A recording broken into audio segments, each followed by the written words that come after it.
Sir നോക്കിപ്പോൾ ഈ ഒരു Telegram group എന്ന് പറയുമ്പോൾ അതിന്റെ സ്വഭാവം മാറി തുടങ്ങുമ്പോൾ മുതൽ അവർ ഈ അതിക്രമത്തിനും ഈ ഡിജിറ്റൽ മിസ്യൂസിനും വേണ്ടി ആ ടെലഗ്രാം ഗ്രൂപ്പ് ഉപയോഗിച്ച് തുടങ്ങുമ്പോൾ മുതൽ വളരെ ലോയലായ സബ്സ്ക്രൈബേഴ്സ് ആയിരിക്കും അവർക്കുണ്ടാവുക.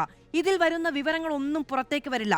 നോക്കൂ, ഈ നിതിനടക്കമുള്ള ക്രിമിനലുകൾ സ്വന്തം രക്തബന്ധത്തിലുള്ള അവരുടെ തന്നെ സിബ്ലിങ്സിന്റെ അടക്കമുള്ള ഫോട്ടോകളാണ് ദുരുപയോഗം ചെയ്യുന്നത്. അവിടെ നിന്ന് പുറത്തേക്ക് വിവരങ്ങൾ വരിക എന്ന് പറയുന്നത് വലിയ ബുദ്ധിമുട്ടുള്ള കാര്യമാണ്.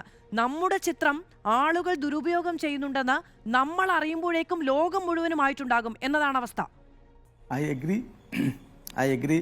Even where very widely circulated harmful content can be effectively contained, and with mechanisms that are in place to block the links and videos within the India and throughout the whatever lawful procedure that we have, we can definitely contain it. നമുക്കതിൽ വേണ്ടത് മാതൃകാപരമായിട്ടുള്ള action വേണം. അതുപോലെ തന്നെ society should also recognize it.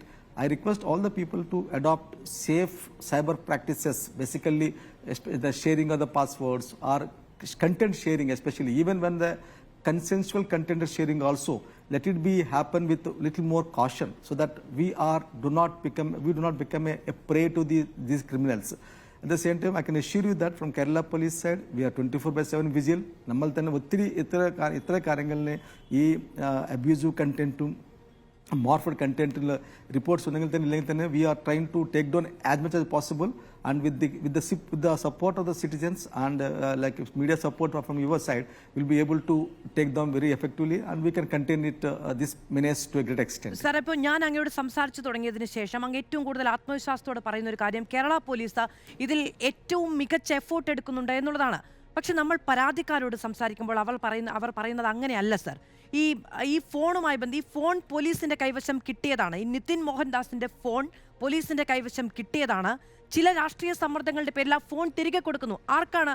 ഒരു digital crime ചെയ്ത ഒരാൾക്ക് ആ ക്രൈമിന്റെ തെളിവായ phone തിരിച്ചു കൊടുക്കുന്ന സാഹചര്യം ഒരു പോലീസ് സ്റ്റേഷനിൽ നിന്നുണ്ടായി എന്നാണ് ഈ അതിക്രമത്തിനിടയായ പെൺകുട്ടി നമ്മളോട് പറഞ്ഞത്.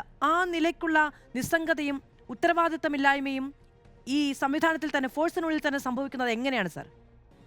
തീർച്ചയായിട്ടും താങ്കൾ സൂചിപ്പിച്ച കാര്യത്തിന് I take note of this particular allegation, and we conduct an inquiry into it, and we'll ensure that അങ്ങനെ our interest is more with the victim, and victimsനോടൊപ്പം പോലീസ് ഇപ്പോൾ ഉണ്ടാവും എന്നതിന് എൻ്റെ സഹപ്രവർത്തകർക്ക് ഞാൻ എപ്പോഴും പറയാറുണ്ട്.